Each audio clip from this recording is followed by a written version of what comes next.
அகர முதல எழுத்தெல்லாம் ஆதிபகவன் முதற்கே உலகு என்று எழுத்துக்கள் எல்லாம் அகரம் என்னும் முதல் எழுத்தை அடிப்படையாக கொண்டிருக்கின்றன.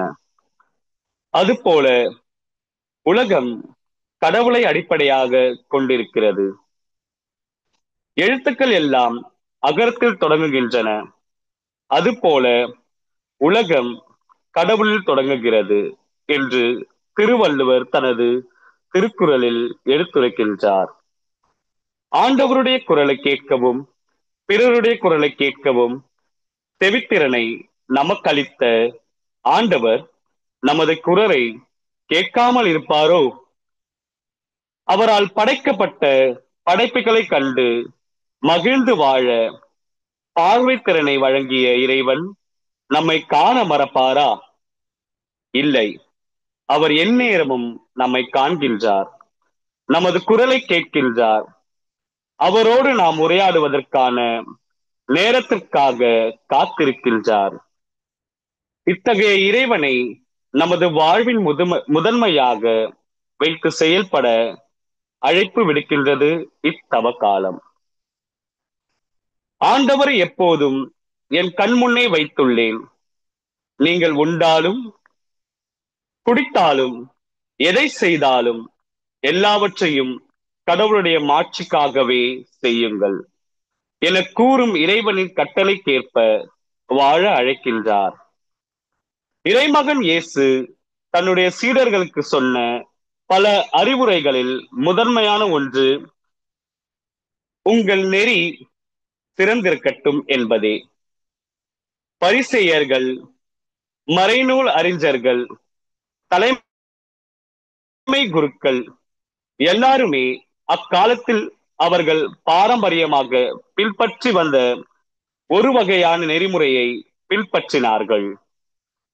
ஆனால் அந்த நெறிகளை எல்லாம் விட உங்கள் நெறி சிறந்திருக்க வேண்டும் என்ற ஒரே அழைப்பை இயேசு கொடுக்கின்றார். இந்த அழைப்பை ஏற்று வாழ்வதற்கு தகுந்த ஒரு காலமே தவக்காலம்.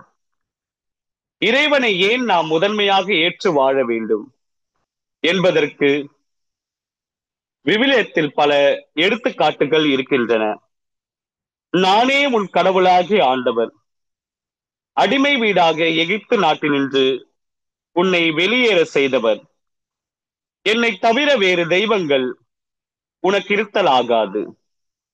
நானே உன் கடவுளாகிய ஆண்டவர், உன் வலக்கையை பற்றி பிடித்து அஞ்சாதே, உனக்கு துணையாய் இருப்பேன் என்று உன்னிடம் சொல்பவரும் நானே.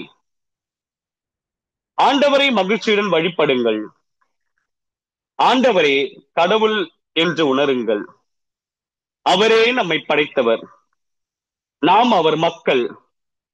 நமக்கு கடவுள் ஒருவரே, அவரே நம் தந்தை. பால் குடிக்கும் தன் மகவை தாய் மறப்பாளோ? கருத்தாங்கினவள் தன் பிள்ளை மீது இரக்கம் காட்டாதிருப்பாளோ? இவர்கள் மாறாதினும் நான் உன்னை மறக்கவே மாட்டேன் என்று பல விவிலிய இறை வார்த்தைகள் இறைவனை நமது வாழ்வின் முதன்மையாக நாம் வைத்திருக்க வேண்டும் என்று விளக்குகின்றது. எனவே இத்தவ காலத்தில் இறை வார்த்தைக்கேற்ப, இறைவனின் விருப்பத்திற்கேற்ப முதன்மையான இறைவனை நம் வாழ்வில் முதன்மையாக்குவோம்.